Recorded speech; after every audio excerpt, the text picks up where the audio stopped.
News देख रहे हैं आप और मैं हूं आपके साथ मुस्कान। स्वागत है आप सभी का एएनबी न्यूज एक्सप्रेस में। तो रुक करेंगे देश दुनिया की तमाम अहम खबरों का फटाफट अंदाज में। प्रधानमंत्री मोदी के दौरे में खलल डालने के आरोप में 5 लोगों को गिरफ्तार किया गया है। पुलिस ने बताया कि कानपुर में मंगलवार को पीएम मोदी के कार्यक्रम में खलल डालने और माहौल बिगाड़ने के आरोप में 5 समाजवादी पार्टी से जुड़े लोगों को गिरफ्तार किया गया है।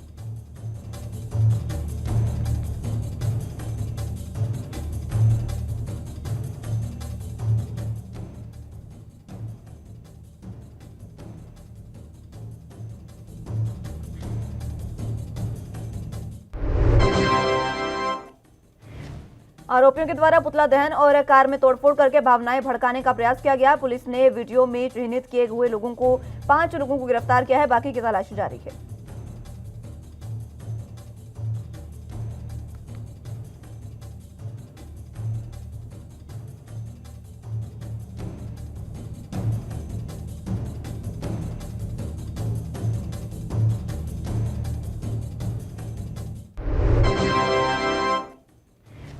समाजवादी पार्टी ने आधिकारिक बयान जारी कर कहा कि राष्ट्रीय अध्यक्ष अखिलेश यादव के निर्देश पर सचिन केसरवानी, अंकुल पटेल और अंकेश यादव, सुकांत शर्मा और सुशील राजपूत को 28 दिसंबर को कानपुर में हुई घटना में संलिप्त होने के कारण सपा से निष्कासित किया जाता है।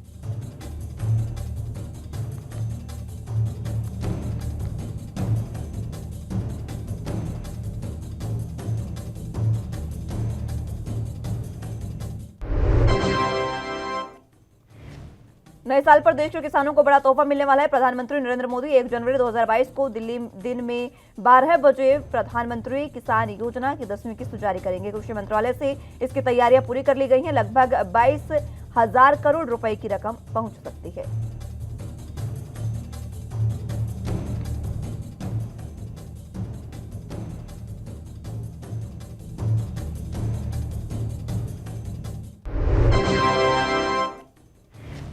आजादी के बाद ये पहली स्कीम है जिसके तहत पहली बार किसानों के बैंक अकाउंट में सीधे पैसे दिए जा रहे हैं। इसके तहत देश के करीब 11 करोड़ किसानों को 1.61 लाख करोड़ रुपए की रकम जारी की जा चुकी है। इससे छोटे किसानों को बड़ा सपोर्ट मिला है। फिलहाल किसान 10वीं किस्त 31 मार्च तक प्राप्त कर सकते हैं।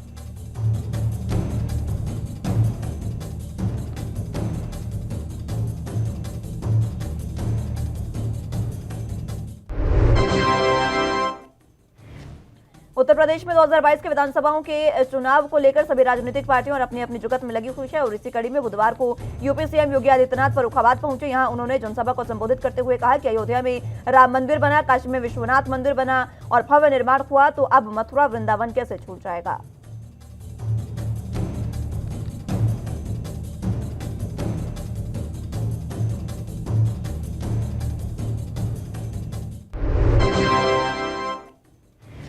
सीएम ने कहा कि पिछले 4.5 साल में प्रदेश के कोई ना कोई दंगा नहीं हुआ है, क्योंकि दंगाइयों को मालूम है कि वसूली हो जाएगी। अयोध्या में भव्य राम मंदिर का निर्माण हो रहा है। क्या बुआ क्या बबुआ और कांग्रेस मंदिर बनवा सकती थी। राम भक्तों को उन पर गोलियां चलवाने वालों से ये उम्मीद ना ही करिए। जो समाज की बेहतरी के लिए काम करेगा, सरकार उसका सम्मान करेगी।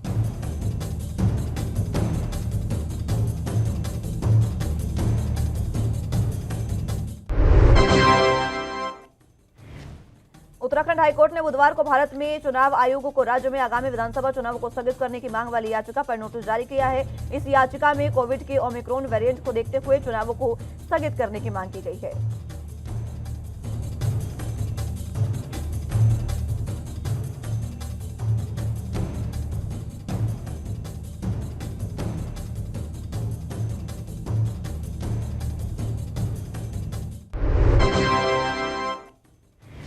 कार्यवाहक मुख्य न्यायाधीश संजय कुमार मिश्रा और न्यायमूर्ति नारायण सिंह धनिक की खंडपीठ ने केंद्र सरकार और उत्तराखंड सरकार की ओर से पेश वकील को याचिका पर निर्देश प्राप्त करने का निर्देश दिया और इस मामले में आगे की सुनवाई सोमवार को 3 जनवरी को होगी।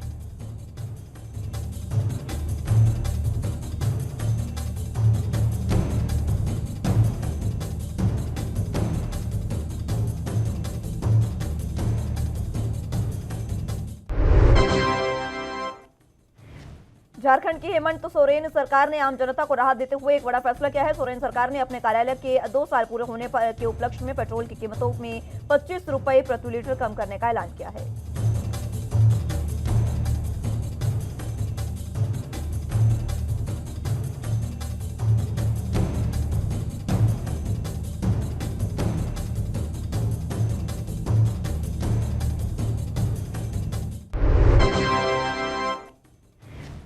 मुख्यमंत्री हेमंत सोरेन ने आज कहा कि पेट्रोल डीजल के मूल्य में लगातार इजाफा हो रहा है और इससे गरीब और मध्यम वर्ग के लोग सबसे अधिक प्रभावित हैं। इसलिए सरकार ने दुपहिया वाहन के लिए पेट्रोल पर प्रति लीटर 25 रुपए की राहत देने का फैसला किया है। इसका लाभ 26 जनवरी 2022 से मिलना शुरू होगा।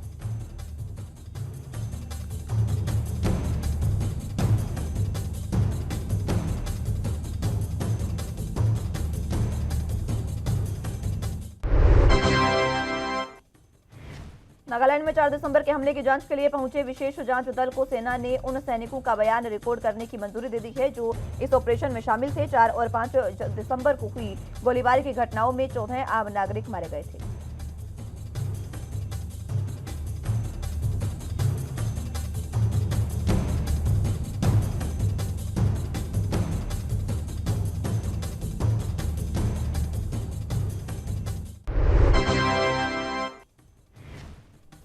पुलिस के शीर्ष सूत्रों ने बताया कि नागालैंड एसआईटी इस सप्ताह पैरा स्पेशल फोर्स के 21 जवानों के बयान दर्ज करने का काम करेगी। हालांकि अभी यह स्पष्ट नहीं है कि एसआईटी जवानों से सीधे पूछताछ करेगी या फिर वो केवल तैयार बयान ही जमा करेगी।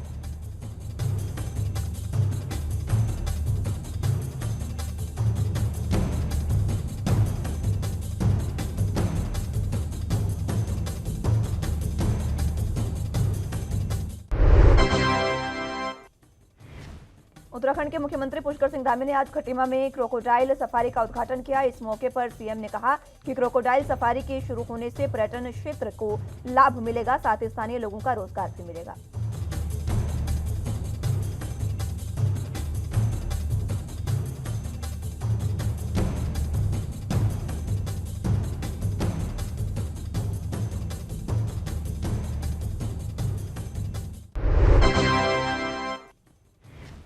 पुष्कर सिंह धामी ने कहा कि हम काफी समय से इस सफारी को तैयार करने का इंतजार कर रहे थे। इससे इकोलॉजी और इकोनॉमी दोनों में मदद मिलेगी। इस सफारी से 100 से ज्यादा मगरमच्छ रहेंगी और ये यहां पहुंचने वाले पर्यटकों के लिए आकर्षण का केंद्र बनेगा।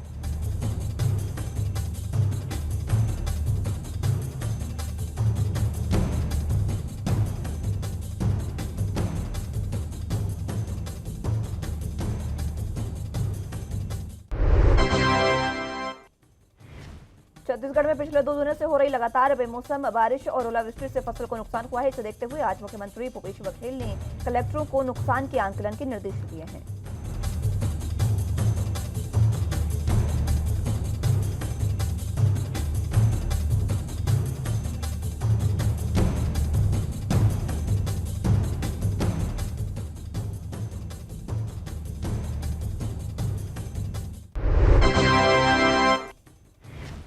कई जिलों में अचानक हुई ओलावृष्टि और अत्यधिक बारिश को देखते हुए मुख्यमंत्री भूपेश बघेल ने सभी जिलों को ओलावृष्टि और बारिश से हुई क्षति का आंकलन कर तत्काल शासन को रिपोर्ट भेजने के साथ साथ धान खरीदी केंद्रों में ड्रेनेज और कैप कवर की व्यवस्था सुनिश्चित करने के निर्देश दिए हैं।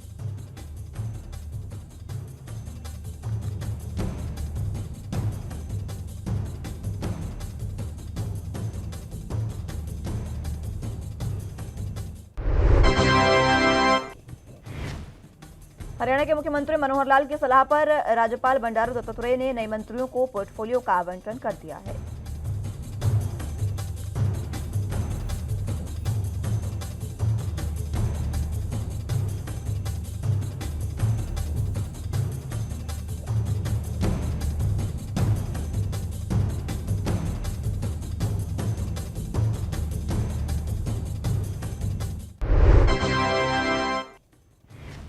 दोनों नए मंत्री बने कमल गुप्ता को अर्बन लोकल बॉडीज और हाउसिंग फॉर ऑल और देवेंद्र सिंह बबली को विकास एवं पंचायत और पुरातत्व और संग्रहालय पोर्टफोलियो अलॉट किया गया है। इसके अलावा राज्य मंत्री अनूप धाना के पोर्टफोलियो में अब 4 विभाग शामिल होंगे।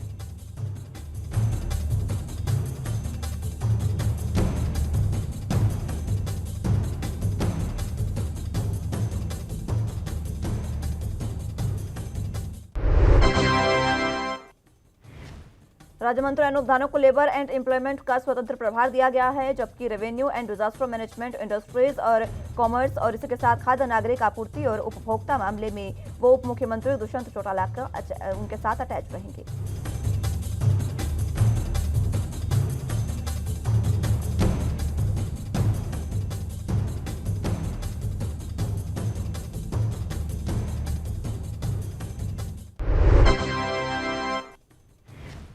बहराइच जिले के सेल्स टैक्स विभाग के हेड डिप्टी कमिश्नर सीए और एक महिला पर थाना दरगाह शरीफ में फ्रॉड का केस दर्ज कराया गया है और ये प्राथमिकी एक मेडिकल स्टोर के संचालक की तहरीर पर दर्ज की गई है।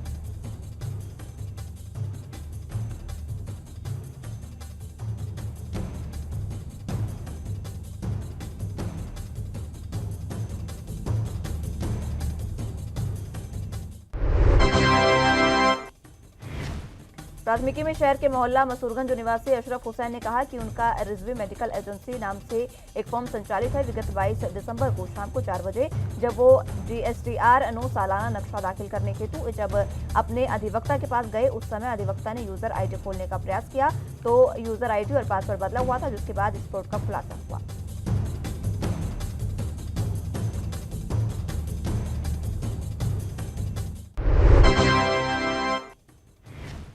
कस्टोडियन विभाग की कब्जा कार्रवाई के 3 दिन बाद जिला प्रशासन ने झुग्गी झोपड़ी पीड़ितों की सुध ली है। झोपड़ी पीड़ितों को अतिरिक्त उपायुक्त ने 2 महीने में छत मुहैया कराने का आश्वासन दिया है। जब तक पीड़ितों को आशियाना मुहैया नहीं होता तब तक पीड़ित पटवारखाना के प्रांगण और रैन बसेरा में अस्थायी तौर पर रह सकते हैं।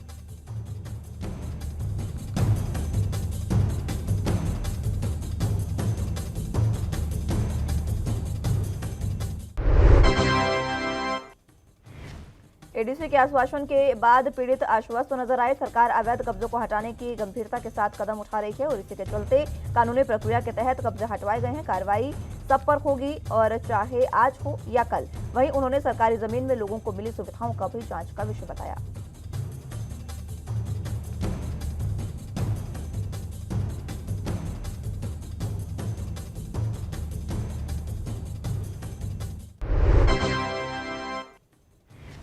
आम आदमी पार्टी पंजाब के विधायक और किसान विंग के प्रदेश अध्यक्ष कुलतार सिंह संधवान ने हरसिमरत कौर बादल की शिरोमणि अकाली दल के चुनाव चिन्ह तकड़ी की तुलना श्री गुरु नानक देव जी की तकड़ी से करने के लिए उनकी कड़ी निंदा की है।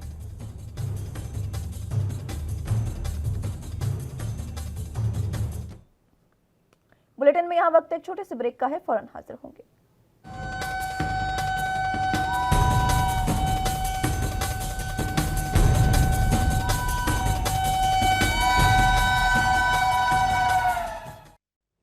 ब्रेक के बाद एक बार फिर से रुक करेंगे देश दुनिया की तमाम अहम खबरों का फटाफट अंदाज में।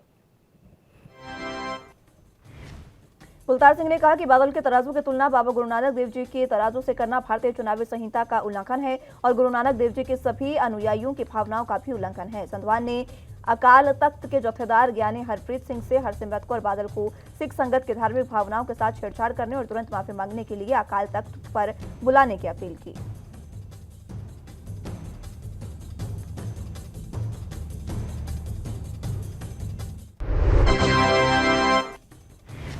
किसानों का रेल रोको आंदोलन रेलवे और यात्रियों के लिए परेशानी का सबब बन गया था। फिरोजपुर मंडल के रेलवे ट्रैक पर चल रहे आंदोलन से रेल यातायात पूरे तरीके से प्रभावित हो चुका था, पर कल देर शाम किसानों के द्वारा आंदोलन खत्म कर दिया गया, जिससे आज रेल प्रशासन ने रेलगाड़ियों का संचालन फिर से बहाल कर दिया है।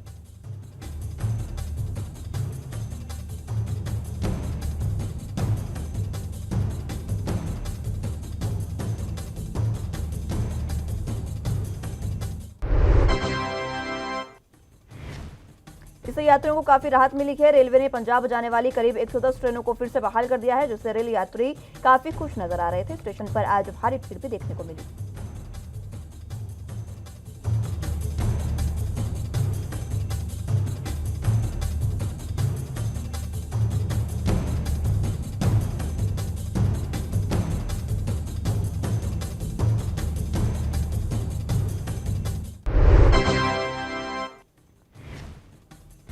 यमुनानगर के टोल प्लाजा पर कल 4 साहिबजादों के फाड़े गए पोस्टर को लेकर सिख समुदाय ने आज यमुनानगर के गंधोला टोल प्लाजा पर जाम लगा दिया और फाड़े गए पोस्टर को लेकर अपराधियों की मांग की है, अपराधियों पर कार्रवाई की मांग की है, जिसकी कुछ देर बाद पुलिस ने मौके को संभालते हुए टोल प्लाजा के मैनेजर और सुपरवाइजर और अन्य 2 व्यक्तियों के खिलाफ मामला दर्ज कर सिख समुदाय को शांत कराया।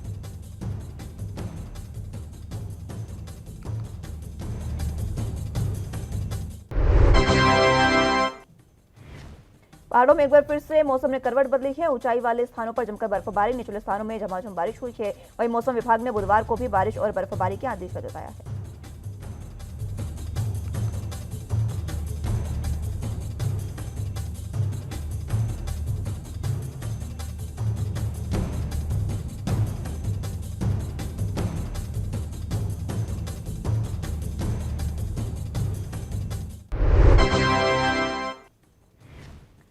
क्रीड़ास्थल औली, चौपता और बद्रीनाथ, हेमकुंड, नैनीताल में जमकर बर्फबारी हुई, जिससे कि नया साल मनाने आए पर्यटक जमकर बर्फबारी का मजा ले रहे हैं। वहीं पहाड़ी क्षेत्र में पर्यटन को पंख लगने लगे हैं।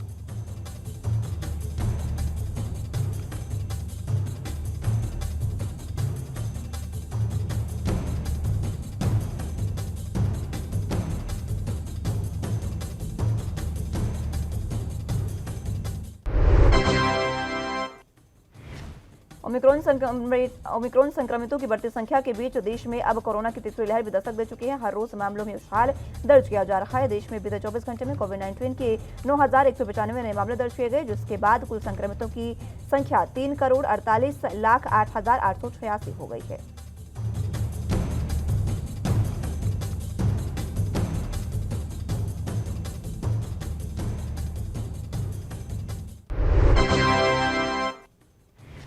देश में अभी तक ओमिक्रॉन के 781 मामले दर्ज किए जा चुके हैं, जिनमें से 241 लोग ठीक या डिस्चार्ज हो चुके हैं और ये मामले 21 राज्यों और केंद्र शासित प्रदेशों में सामने आए हैं। केंद्रीय स्वास्थ्य मंत्रालय ने बुधवार को बताया कि दिल्ली में सबसे अधिक 338, महाराष्ट्र में 167, गुजरात में 73, केरल में 65 और तेलंगाना में 62 मामले सामने आए हैं।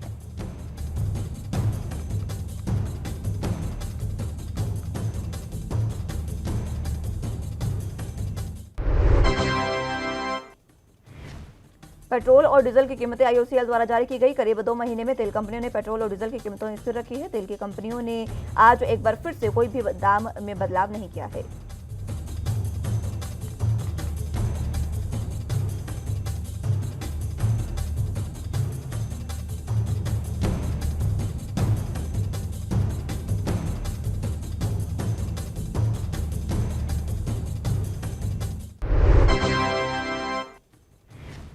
भारतीय बाजार में पेट्रोल डीजल के भाव 4 नवंबर से स्थिर हैं। यूपी की राजधानी लखनऊ समेत वाराणसी, कानपुर, आगरा, मेरठ और प्रयागराज के साथ साथ राजधानी दिल्ली में भी 29 दिसंबर को पेट्रोल और डीजल की कीमतों में कोई बदलाव नहीं हुआ।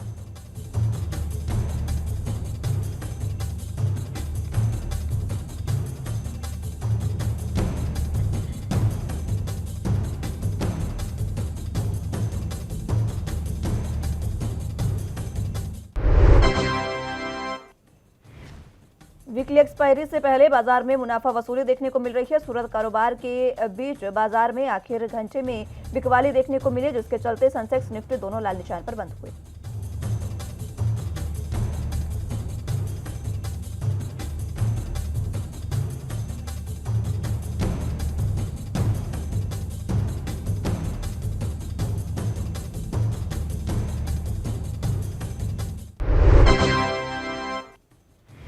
आज के कारोबार में मेटल, बैंकिंग, आईटी शेयरों पर दबाव देखने को मिला, जबकि पीएसयू बैंक से जुड़े शेयरों में गिरावट रही। वहीं दूसरी तरफ फार्मा, ऑटो शेयरों में खरीदारों की खरीदारी देखने को मिली। छोटे मझोले शेयरों की बात करें तो आज के कारोबार में मिड कैप और स्मॉल कैप शेयर दायरे में कामकाज करते नजर आए।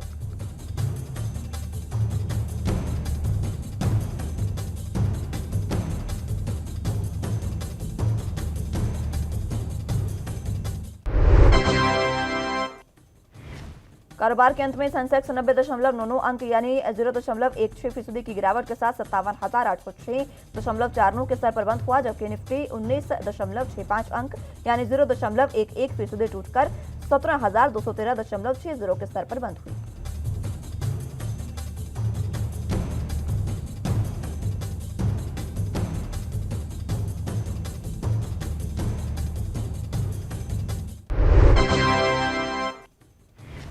भारतीय सराफा बाजार में बुधवार को सोने चांदी के दाम जारी कर दिए गए हैं। एक बार फिर से गोल्ड सिल्वर के रेट्स में बदलाव हुआ है। बीते दिनों के मुकाबले आज सोने चांदी के रेट्स कम कर दिए गए हैं। 999 प्योरिटी वाला 10 ग्राम सोना 48,068 रुपए पर बिक रहा है, जबकि 1 किलो चांदी 62,154 रुपए में मिल रही है।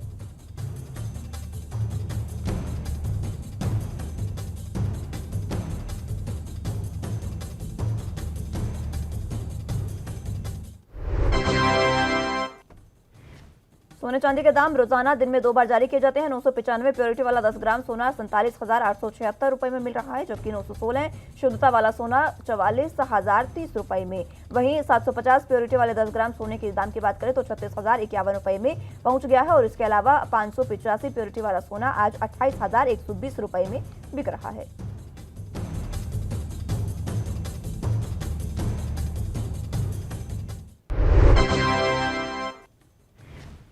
सुपरस्टार अनिल कपूर की बेटी रिया कपूर और पति करण बुलानी कोरोना संक्रमित पाए गए हैं। दोनों ने खुद को आइसोलेट कर लिया है। इसकी जानकारी उन्होंने सोशल मीडिया पर सभी के साथ शेयर की है। दोनों ने इसी साल 14 अगस्त को अनिल कपूर के जुहू स्थित बंगले में शादी की थी।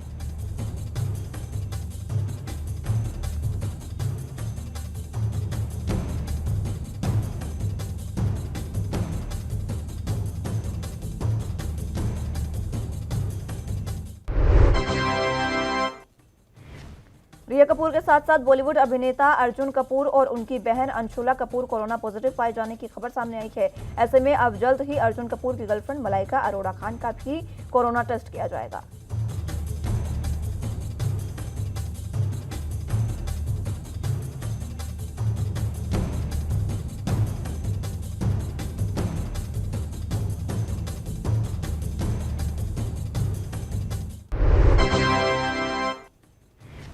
बॉलीवुड एक्टर धर्मेंद्र की उम्र 86 वर्ष है। उन्होंने बॉलीवुड का ही-मैन भी कहा जाता है। उन्हें यूं ही यह नाम नहीं दिया गया है। फिल्मों में उनका एक्शन अंदाज खूब देखने को मिला, तो रियल लाइफ में भी वो अक्सर एक्शन मोड में रहते हैं। अपना अधिकतर समय फार्म हाउस पर बिताने वाले बॉलीवुड एक्टर धर्मेंद्र ने एक वीडियो शेयर किया है जिसमें वो साइकिलिंग तो कर रहे हैं, इसके साथ ही चक्के भी पीस रहे हैं।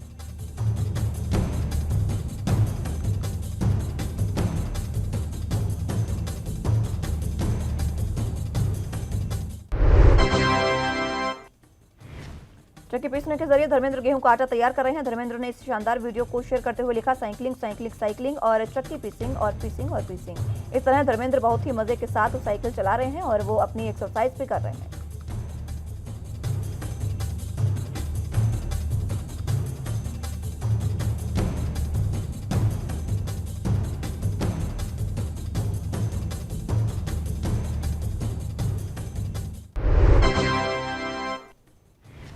उत्तर प्रदेश के हित कारोबारी पीयूष जैन की कुबेर कांड की झलक जल्द ही आप बड़े पर्दे पर देख पाएंगे, क्योंकि इस पर फिल्म बनने जा रही है। उत्तर प्रदेश के कानपुर और कन्नौज में आयकर विभाग के पड़े छापों पर फिल्म निर्माता कुमार मंगत पाठक रेड 2 नाम से फिल्म बनाएंगे।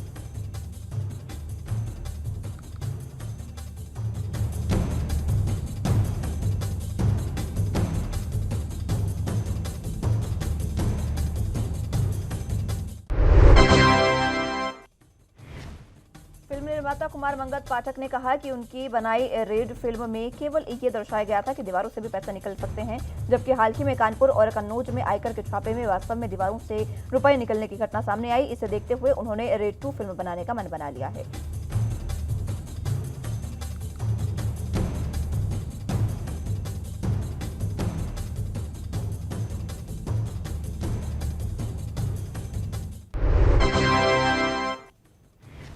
देश का नाम रोशन करने वाली हरना संधू सोशल मीडिया पर काफी एक्टिव रहती हैं और इसी महीने उन्होंने मिस यूनिवर्स 2021 का खिताब अपने नाम किया है। 21 साल बाद वो क्राउन जीत कर लेकर आई है। खिताब जीतने के बाद वो भारत वापस लौटी और मीडिया में अपने इंटरव्यूज दे रहे हैं।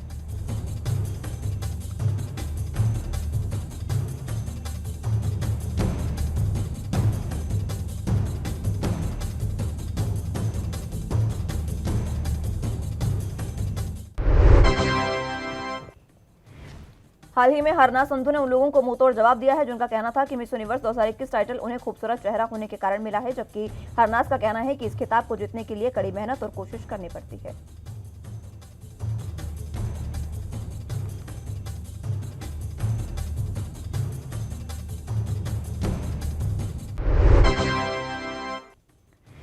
हरनाज ने कहा, कई लोग ऐसे हैं जो कह रहे हैं कि मैंने ये खिताब केवल अपने खूबसूरत चेहरे के कारण जीता है, लेकिन केवल कारण ही जान सकती हूँ कि इस पीछे मैंने कितनी मेहनत की है। ऐसे लोगों ने बहस करने की जगह मैं अपना वर्कआउट करना चाहती हूँ और वर्क हार्ड करना चाहती हूँ। उन्होंने अपनी कीमत इन लोगों को बताना नहीं चाहती हैं।